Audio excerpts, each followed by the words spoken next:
Stay Up Sofa Squad, and we're live with another edition of Shooting the Shit with myself, Black Sofa, Scientist Mel, and Laura. Yay! Hello, everybody. So, Howdy, howdy. What's going on, Sofa? oh, there's lots going on.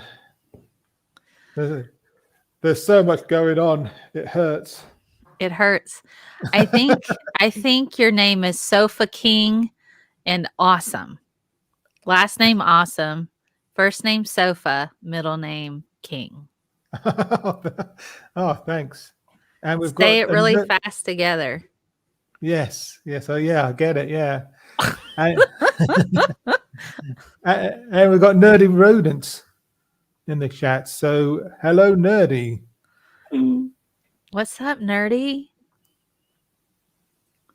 How you doing? So, how are we all? I'm doing very well, actually. That's awesome. I am tired, but that's just the normal state of my existence. So it's fine. I'm glad you're all doing okay. How are you, Sofa King? What's up? Yeah, I'm fine. It's been it's been a hot day for us. It has been. But is Boris Johnson streaking naked again through the different things? Is that why it's so hot today? No.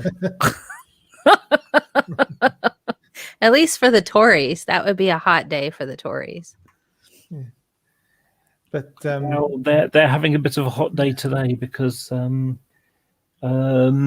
so we just had the football going on, and during it, the England team have been taking the knee against racism. Yeah. And they were criticised for it by certain Tory members, including the Home Secretary. And so today he's saying, that if you get caught being racist, then you won't be allowed into any matches. You'll be banned. Well, yes, and that's great, except for the thing that he, and like he was accusing people of trying to stir up, a culture war, all while him and his buddies have been refusing to condemn people doing, these things. Like for example, there they are taking the knee, and then they've got people booing them and saying that it was wrong for them to take the knee. Yeah. Can we just take all of these people and throw them on an island and tell them, fend for yourselves because we're not dealing with you anymore? Unfortunately, they're already on the island and it's mine. Oh, yes. My goodness. It's Plague Island. There is a nickname for the UK and it's Hate Island. Between Brexit and Terps, it's just crazy here sometimes. I'm sorry. Yeah, I forgot about the football, and I really, I'm fully vaccinated. So in the middle of a state where it's weird, the state that I'm at, we're in one of the counties where I live. It's like one of the highest rate of COVID cases of the new Delta variant. And I'm going, it doesn't matter. At least me and mine and my family are vaccinated, so we shouldn't be affected too terribly with this, but it's just crazy. And then you look at what's going on. There was a new thing that came out about Tennessee with Marsha Blackburn, or she's one of the senators. The GOP was putting pressure on the health department to where now they're not going to do vaccinations for teens. They've completely cut all funding. I heard that. All vaccinations, not just COVID, but all of them. Yeah, outreach and everything. So they just want to kill everybody, I think. Yeah. I think, why not? Just the sad thing is the people who don't get the vaccines are the ones who vote for them. So Yeah. I'm like, Yeah, well, our conservatives want to kill everyone as well, it seems, because they're opening up. They're opening up too early. Hospitalizations are going up, and deaths are going up. Sadly, the link between infection and hospitalizations and deaths has not been severed as they claim. It's weakened, yes, but it hasn't. But they're claiming that it's been severed, when the scientific data says that it hasn't. At least not yet. it has not. So they don't. They're just throwing their hands up in the air and saying, "Fuck it, fuck it." People are just going to have to die. Yeah, my gut instinct is so early into the COVID thing, UK government kind of, they didn't admit to it, but everything that they were saying and doing was leading to them going for a herd immunity type of reaction. And so then that was dropped. And I think now they're trying for basically most people have vaccinated. And so for the rest of them, we'll just try for herd immunity now. Oh my God. Yeah, the problem with that herd immunity doesn't work unless you have a lot of vaccinated people. We are fortunate in that we do. 2/3 of our adult population is vaccinated now. That's fantastic. Not in the US because we suck. Unfortunately, you had this sort of orange guy that was being a bit of a pain, and he turned it into a political tool. He did. He is a political tool. Well, He yes. is. He's not even good at it. That's what's really funny. He's like terrible. And then, by the way, with the football guys, it ruined my weekend. Because I really wanted to. Okay, so I'm going to get basic white girl here, and I'm not even sorry. Since I've been vaccinated, I'm like, I can go out to places that I really, really like. There is only one place in like several towns that's like a proper pub in the entire area. They make like, the guy is Irish. The guy who owns it is Irish. He had like furniture shipped in from Ireland, like wood paneling on the walls. It's like I'm in a proper pub when I go there. And I'm like, they really have super awesome brunch. And I went there and I'm like, okay, Sunday, gonna get me some brunch because I'm vaccinated. I'm not an idiot. And then I go up there and they're like, I'm sorry, the football's on and we don't have availability until 4. I'm like, not even for me? Well, there's standing room only in the corner over there. I'm like, I'm not going to stand up. This is not, London. I'm not going to stand over there with a tiny little, he's like, my God. And then they had reserved tables. People actually reserve tables to watch the football here. And I'm like, well, I mean, I understand, but still, I'm really pissed off. You can't like move people out who are not buying food anymore or something. Come on, this is America. But it's a huge ordeal with that. That's the place you go to watch the game. And I forgot about the stupid football that I don't care about. So it ruined my weekend. I didn't care about it either. There was one hilarious one I saw, which was a Tory peer. So this is the House of Lords as opposed to the House of Commons. And he was, so this is before the final with England. He was watching the Italy versus Spain, and whoever won that game would go through to the final against England. So So what happens is, start of the game starts.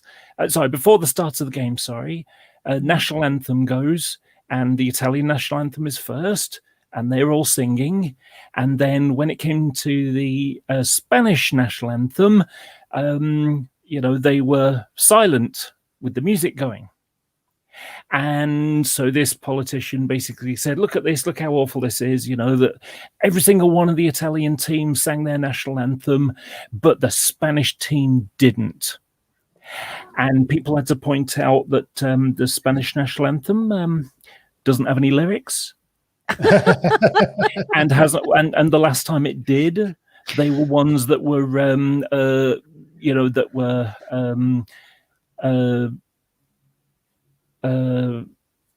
that were given the green light by Franco, the fascist. Yes, I thought you were going to say something along those lines. Yeah. So you gotta love something like that. Oh my goodness, I don't know. It's all crazy, and I'm so tired of everything. I'm just tired of everything. Like, it's just all of it, and I'm supposed to start teaching in person again for my college in the fall. And I'm now trying to figure out, okay, so a lighthearted diversion for the conversation. I have a small long-haired Chihuahua, Nina. She's not over here right now. Normally she's like sits right here because has abandonment issues. And I'm her third home. First time she came, she was picked up from a puppy mill, and she was bought as an accessory. Nobody fed her. Oh. And then she went over to some family of mine that lived nearby, and they passed away last year, around, February and then March. And so I took her in because she's cute and she's sweet. She doesn't cause any problems or anything. So we had to find homes for all of these animals. And now I'm her third home, and I'm sitting here going, can I bring my dog to lecture? Because it's weird. Normally people have emotional support animals. I think I'm her emotional support animal now. And I've bought a dog purse, and I'm not that person, guys. I am not a dog purse person. I don't even carry a purse, even though I have lots of purses and shoes for some reason. I don't really carry a purse. So now I have a dog purse, and I think I'm going to be taking my dog with me to lectures at the college because she's my science doggo. And it's been very well received with my students online. So I'm thinking I should ask for forgiveness and not permission. What do you guys think? Sounds like a plan. Mel is a secret dog person. No, I'm a full-on out dog person, but I'm not a purse dog person. So that's really weird for me. I gotta know. Is your Chihuahua the same as most other Chihuahuas, in that they are 50% hate and 50% tremble? She's mostly tremble and wants to be held all the time. She is one demanding bitch. Just she will, but she's very polite about her demands. She will come over and put her paw on me and look at me and just stare at me until I pick her up and hold her. And when I hold her really close, I'm like, it's okay. You're all right. And I put her down. She's like, okay, we're good. And then she hops like a bunny over to her little bed, and she'll sit there. And she's like, we're cool. It's like, I feel like she's the dog version of myself because needing the constant reinforcement that we're all right. She'll come over. Are we okay? Did I piss you off? I just need to know. Did I make you mad? Is that why you didn't respond to that text fast enough? So am I upset? Did I upset you? If not, you know what? I really need a cuddle because I'm really having a hard day in dog land. So So I feel like I get her. Her name's Nina. That's just what she was named when we got her. And she's just this little, she's like the size of a shoe. Neen, come here, Neen. I don't know if she'll come here. I don't make her come over here unless she really wants to. Come here, Neen. She's like, yeah, F you. I'm over here chilling. You know, have you ever watched the Dodo? They've got a YouTube channel. I haven't, but I know about the dodo. Yes. Yeah, you've probably seen them on Twitter and stuff like that. You know, these little videos that are really nice. They've got a YouTube channel I subscribed a few days ago, and you know they put about one out a day at least. And I'm looking at these videos, and you follow another video and another video and another video because they're all lovely.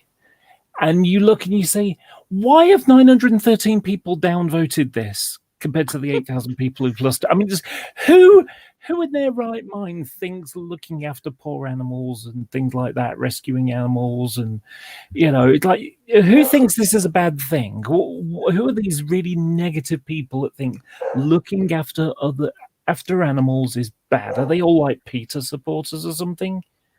I think the dodo is supported by PETA.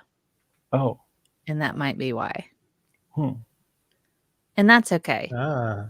You know, I think, is my dog really is a shape-shifting cat? The house that Nina came from had about 30 cats, and she licks herself for bathing. So that's probably true. She probably thinks she's a cat. And she gets personally offended if you bathe her. She gets really upset. And she looks like a drowned rat. You know, it's funny because I've owned 2 cats, and both dead now. You know, but they had good lives. And the one of the things that I had a problem with living in a block of flats, I really didn't have the ability to deal with, I really didn't have the ability to deal with fleas. So, you know, when they were kittens and they were too young to be given flea powders and, you know, whatever, I would put them in the shower. You know, put them in the bath and have the shower washed over them, and you know, get in their neck, and any fleas would get them out, that kind of thing. You know, I just didn't want to have to like delouse the entire place. No, I completely get it. And look at this. But yeah, look, floofy toes. She has floofy toes. Oh, I see what you mean by long-haired. Yeah. Okay, Neen. Go to your spot. And I have a doggo cam. Y'all want to see my doggo cam? Sure. Science doggo. Nice. Little Neen in her spot.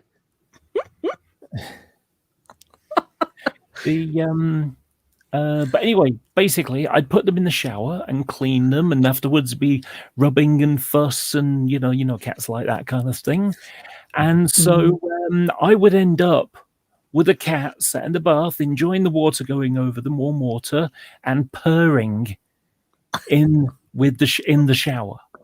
They were purring. They enjoyed it. They were purring and enjoying having the warm water flowing over them.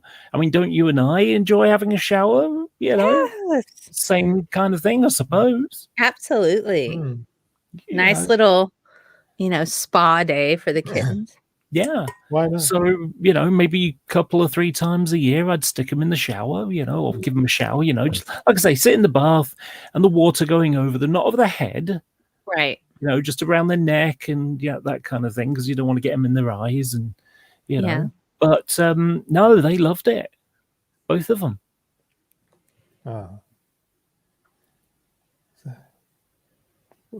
So what's in your tank card tonight, scientist Mel? I don't know, probably a lot less than what you were drinking because you had a hard time saying scientist Mel. I did, yeah. I haven't drunk for a while, to be honest. Oh wow. Well, that's okay. Oof. I had the strongest pina colada of all I've ever tasted last week. Okay, so in my tankard or stein or whatever, stainless steel. It's great. Keeps everything cold. I have some vodka. I have some low sugar lemonade and some low sugar pina colada mix. Oh, nice. It's really nice. It's not, it's light. It tastes like dessert, but it's not Starbucks, It doesn't have all that sugar. Starbucks is weird. Our local Starbucks has decided to not have Splenda anymore. Yeah, well, and I use that, so I have now in the last couple of months, I've now equaled the amount of pina coladas I've had now. So I'm now up to 6. Okay. And bear in mind that the previous time that I'd had a pina colada, I was 9. You had a pina colada at 9? Well, sort of, yeah. I had 3. Was it virgin or did it actually was fully loaded? I don't even know what that means. It wasn't terribly alcoholic. Did it have alcohol in it is the question. Yes, it had alcohol in it. I know this because I got drunk. Oh, at 9. At 9, yeah. So let me explain what happened. So in 1983, my family, we went to Spain. And these were in the days where they still trusted children, so I could go to the shop and buy cigarettes for my mum. And so what happened was my parents treated me to a pina colada, possibly a weak one. And I didn't realize it was alcoholic. I didn't really know what alcoholic was, to be honest. Right. And so I just thought it was like some weird foreign drink that they drank in Spain. And it was nice and interesting flavor, coconutty and, so I went up to the bar and I had another 2 throughout the evening. And I remember that night feeling rather jolly. And then I remember far more vividly the next morning when it was like Gremlins, bright light, when they opened the curtains. And I felt sick. I felt like I was going to be sick and my head hurt. And I had to spend an extra couple of hours in bed because I didn't feel very well.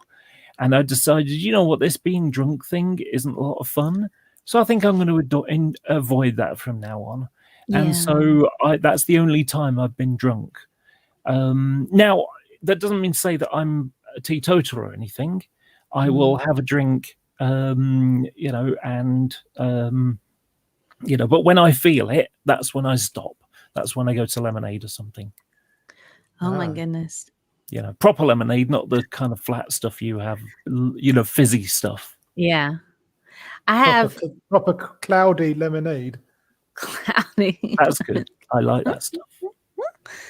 It's really funny because in the US, marijuana is illegal in a lot of states, but certain species of cannabis is completely fine, which is really strange. And because it was legalized, believe it or not, under the Trump administration.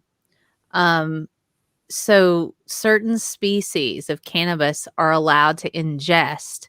The ones that can still get you high are completely legal nationwide, but marijuana is not. Wow. There's a species called Delta 8. It's a variant. It's a type of cannabinoid, very much like the cannabinoid that's in marijuana, which is illegal. But it can still get you, as the Brits would say, off your tits, right? Off your tits, completely messed up. And it's legal. That's legal, but marijuana isn't. And it's the same response. But it's a lower dosage that you take and you get the same effect as if you had full-on marijuana, which it's mental to me because No. It's like, what, everything is crazy, and you're going to make marijuana illegal and keep people in jail for that. But yet you're going to legalize this variant of marijuana called Delta 8. And that gets people tore up, which is completely legal and fine.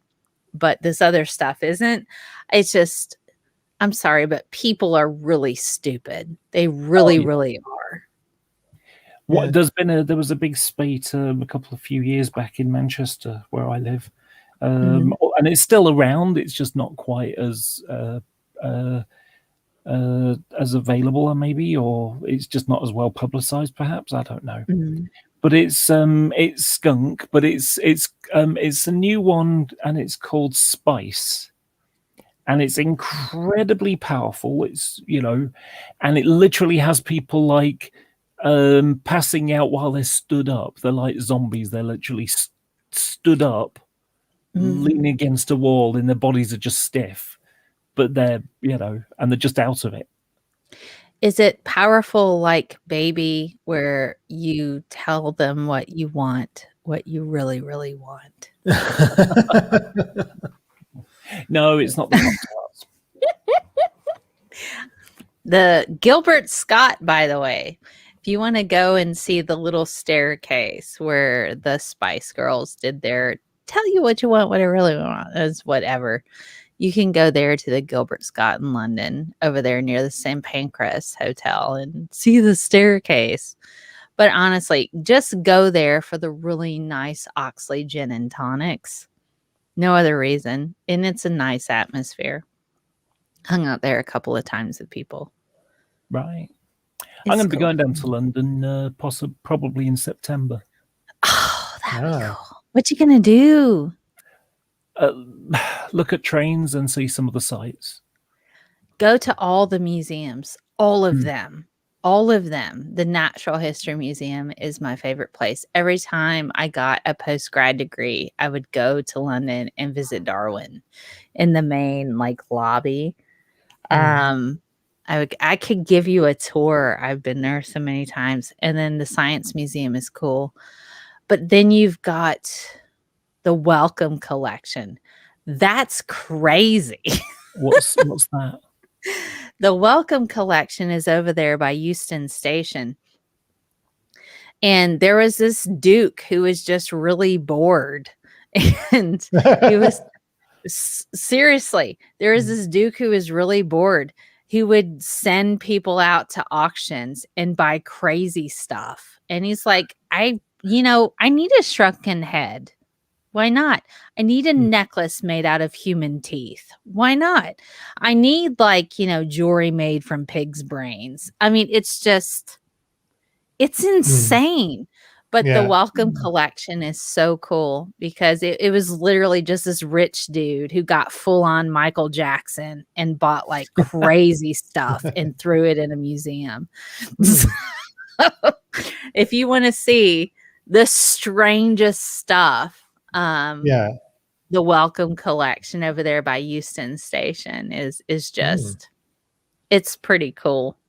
They had stuff. Did you ever see HMS Belfast while you were there, Mel? I don't think so. It's the ship in the near Tower Bridge. That's right. Yeah. I didn't tour it, but I've probably seen it. Yeah. That's worth going to. Well, in my opinion, anyway. I found it fascinating.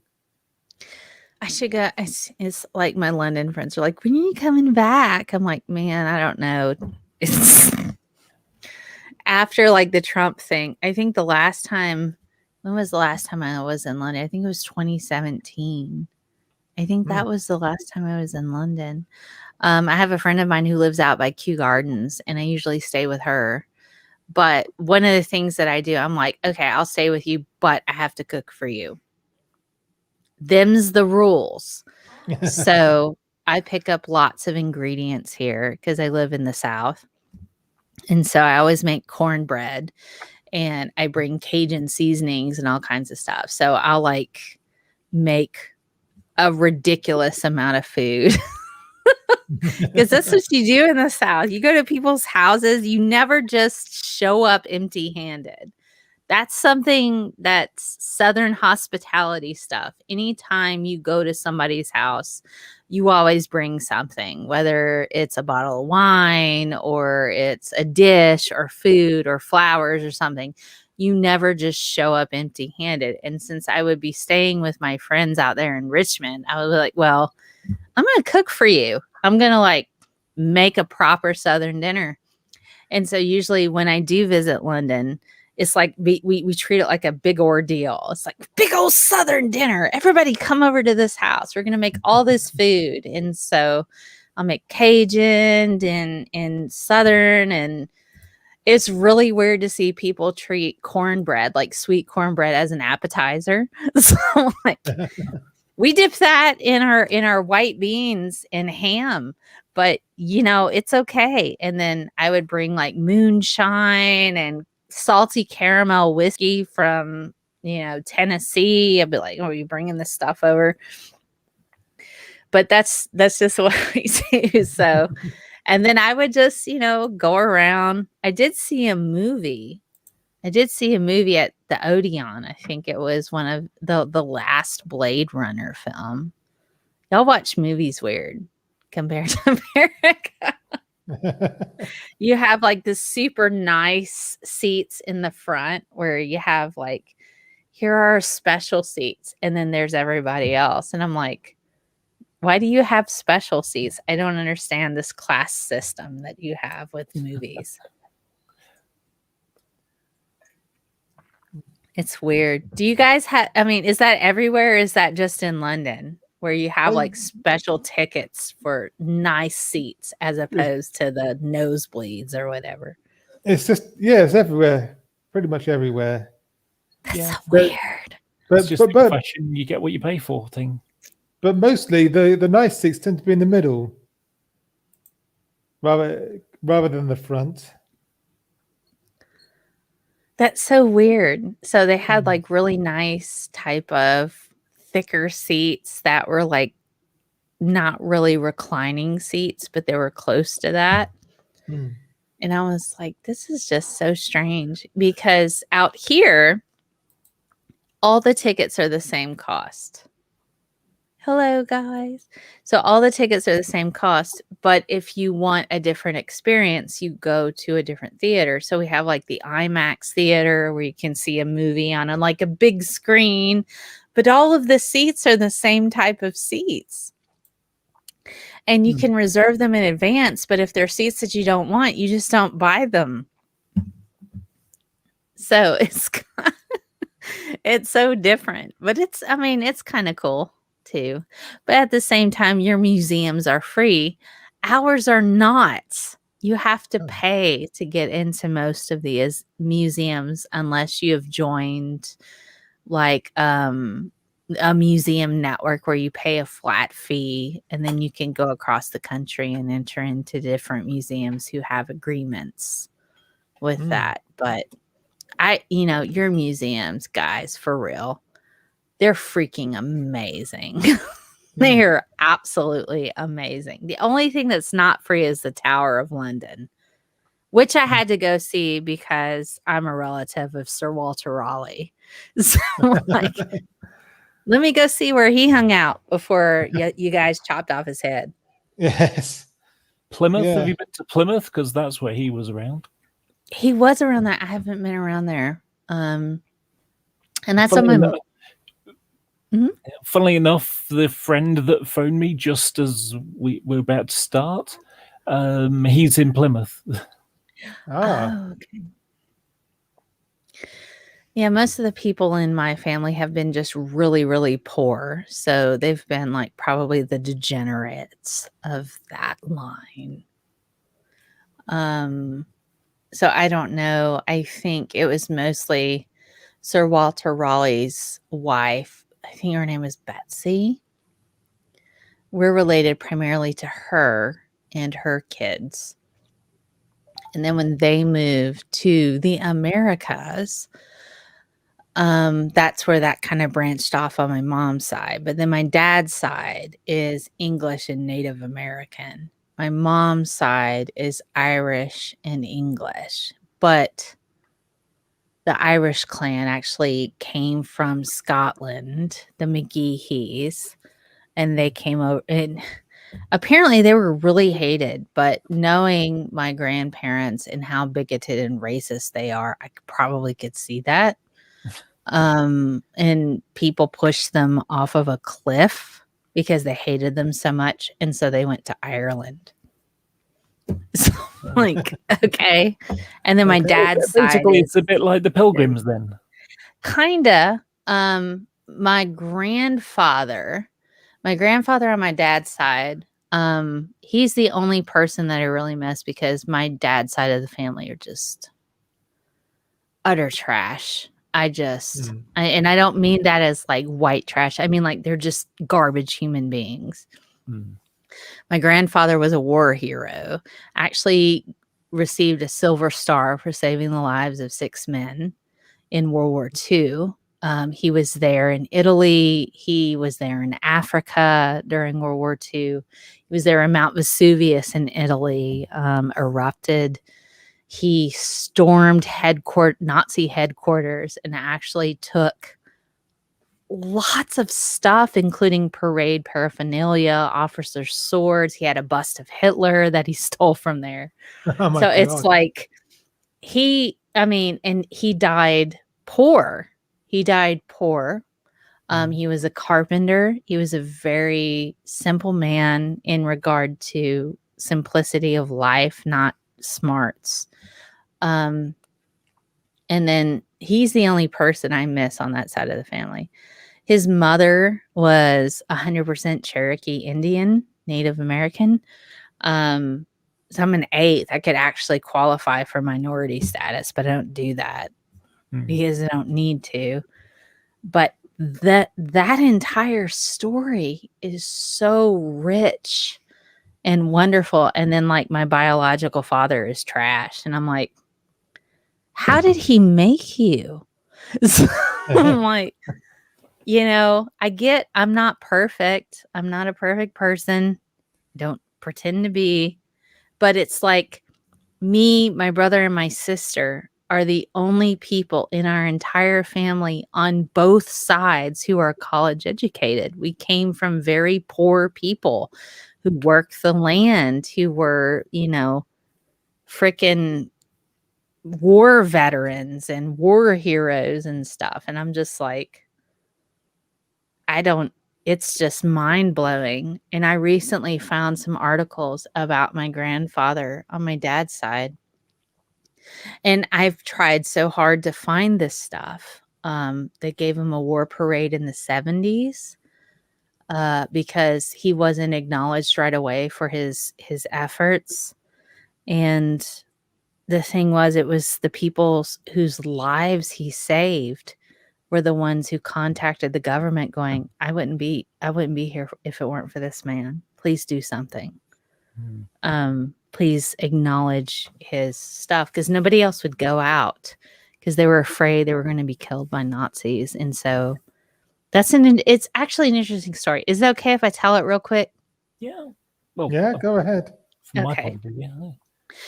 So he was an Army engineer, and his whole job was to try to move troops from point A to point B.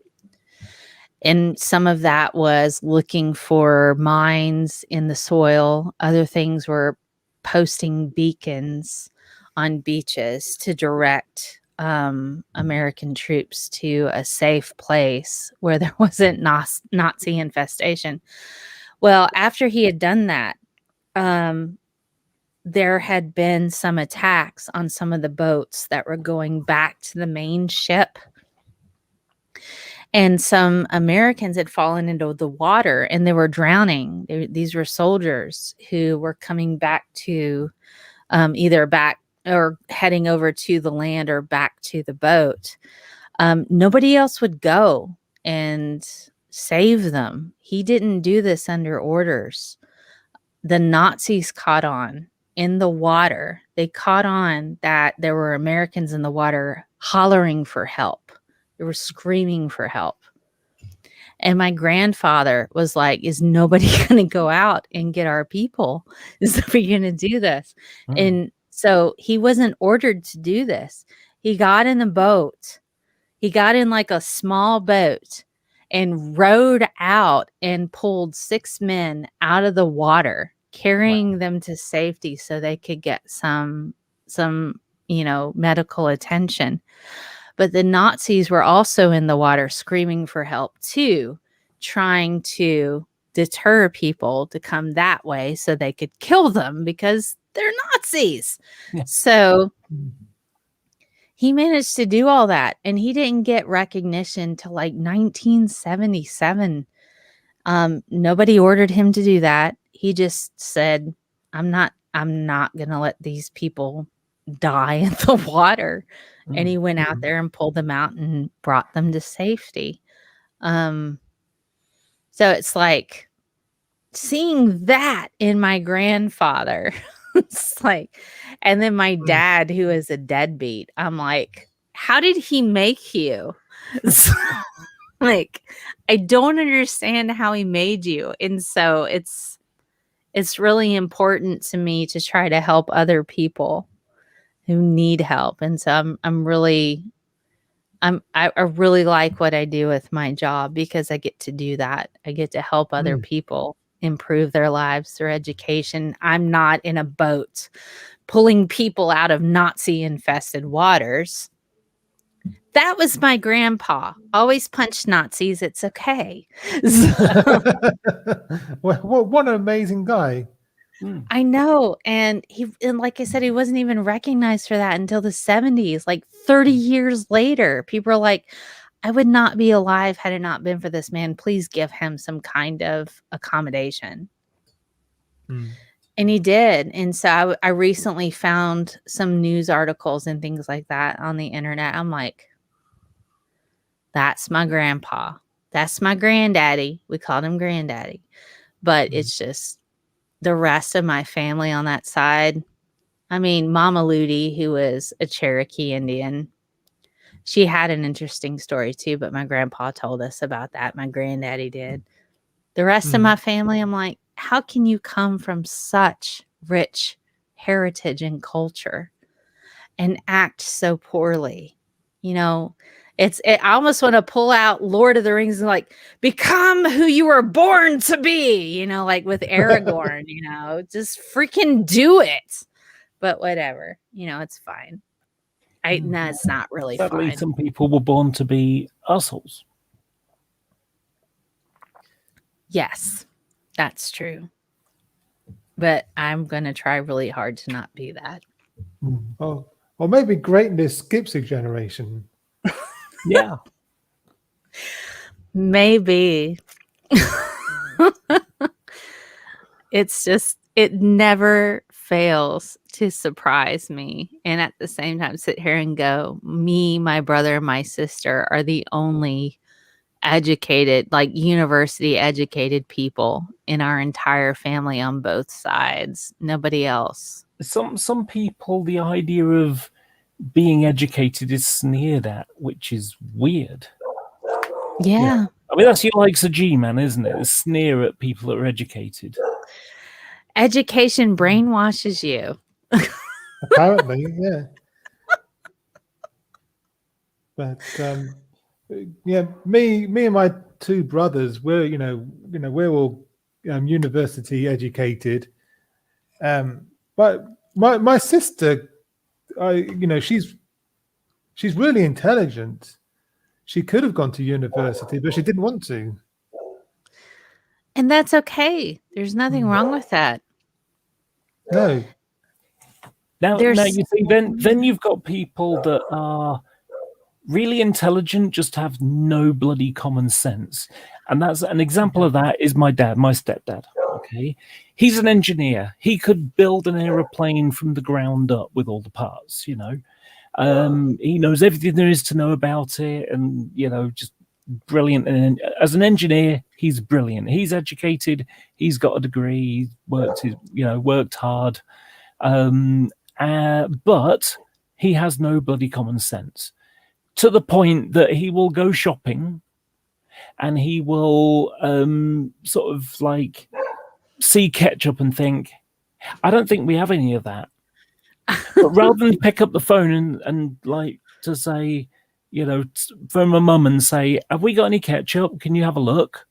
He'll just buy another bottle of ketchup, which goes with the other 4 that are still in the cupboard that he bought under the same circumstances.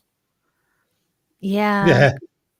I think I might have done that a couple of times, but I do try to pay more attention to what's in my refrigerator.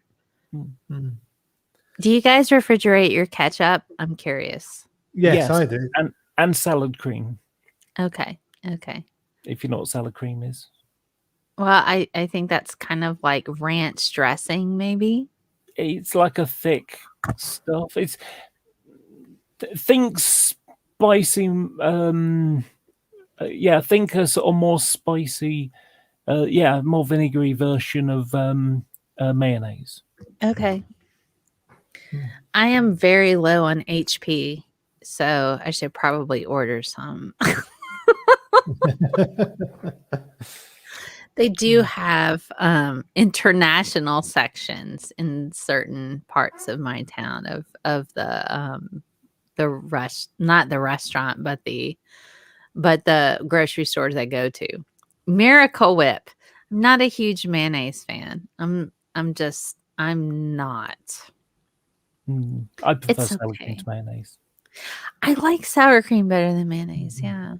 Sometimes, it's nice with some trips, but I don't know. No, I said salad cream. Well, I like Pyrenees. What's in that? It's mayonnaise, but it's got mixed with piri sauce. Oh, okay. Mm. That sounds nice. It's funny. Out here in my grocery store, they're trying to do sushi and poke bowls and stuff like that, and it's cute. Okay. So I encourage it from time to time. Mayonnaise is the best soup. I don't like it so much. Mayonnaise is only good when you're making coleslaw or potato salad, in my opinion. If you're going to make potato salad, throw some mayonnaise in there, but add lots of spicy mustards and pickles and relish and onions. Now I need to have a barbecue. Okay, I just looked up what salad cream is because I don't know what it is. I just know what it tastes like.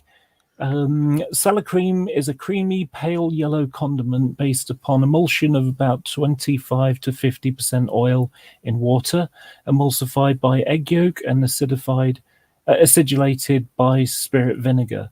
It may include other ingredients such as sugar, mustard, salt, thickener, spices, flavoring, and coloring. So salad cream is basically mayonnaise with vinegar. Yeah, I suppose so. That's pretty much it. It comes in like a ketchup type bottle. That's okay. Yeah. I'm not a huge fan of just that. I like to add different things. So if you add that, and what I would do, because sometimes I went through a period of time where I make my own salad dressing. You can get fat-free versions of that. I would mix it with ranch style seasonings. Mm-hmm. And I would use that and toss it in a thing. If you make salad dressings with various flavors of vinegar and olive oil, and you mix in various spices depending on what you're going for, man, those are great. Mix them up, toss them with a salad. Oh, it's so good.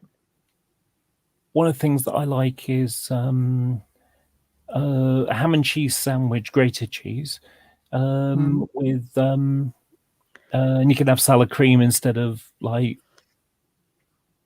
butter type things. I like that. So good though. It is. It is. But then again, my favorite sandwich involves cheese. And it's basically a cheese sandwich under the microwave in the microwave for a minute.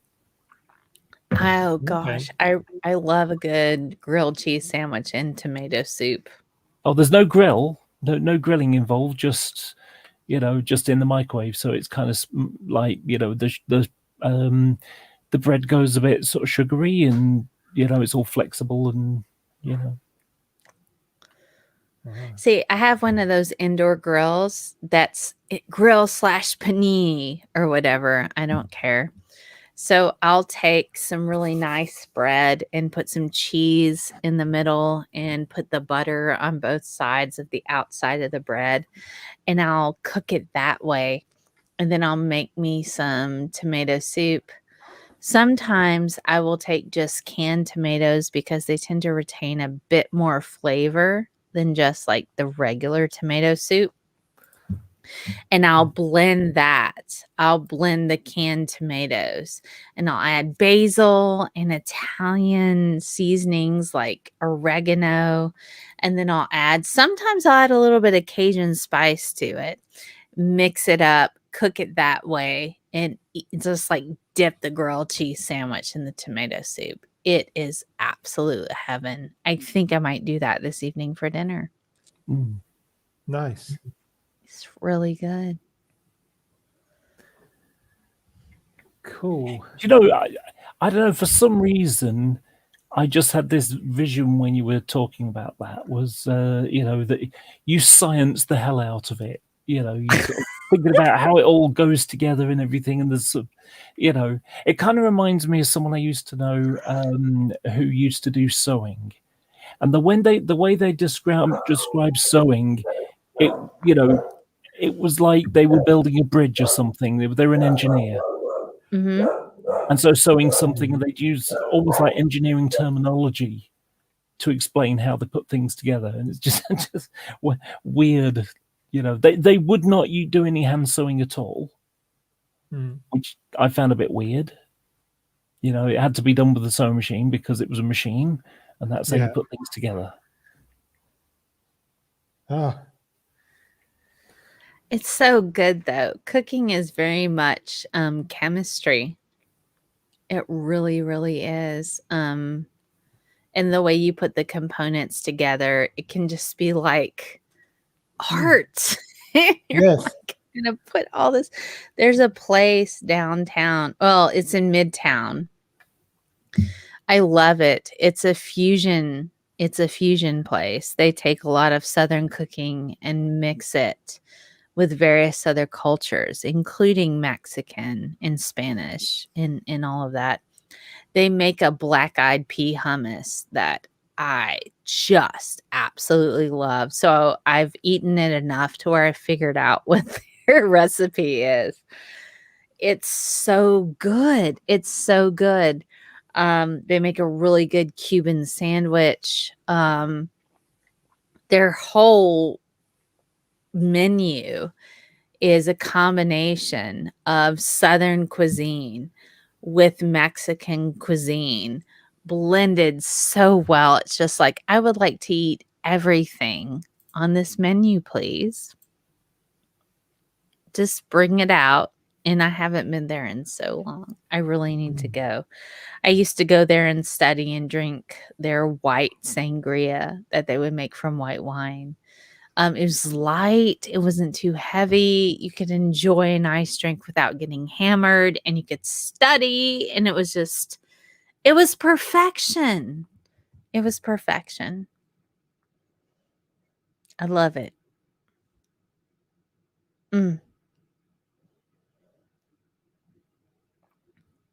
Probably go there next week. We're about to lose Mel. No, she's back. Did something happen with my internet? Briefly. Oh, gosh. Internet people showed up at my house yesterday, and they're like, we need to give you a new modem. And I'm like, okay, whatever. Oh, there you go. Nice.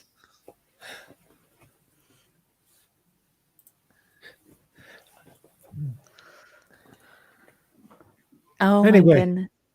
Anyway, I'm gonna wrap things up. So, thanks for coming. Thanks for coming along, both of you, and thanks to everyone watching in the side chat as well. And thanks to everyone who's watching after the fact, because I know quite a few people watch. They don't quite, most of the people, they don't watch live. They watch, but they'll watch later on. So thanks to those guys, watching later on as well. And if you're new, do subscribe and hit the bell icon. And there are details of how to support this channel in the description. Okay. And don't forget a thumb up. Huh? Don't forget to thumb up. And that's it. Don't, and if you've liked this video, do give us a thumbs up. Okay. Thanks for watching, and bye for now. Bye.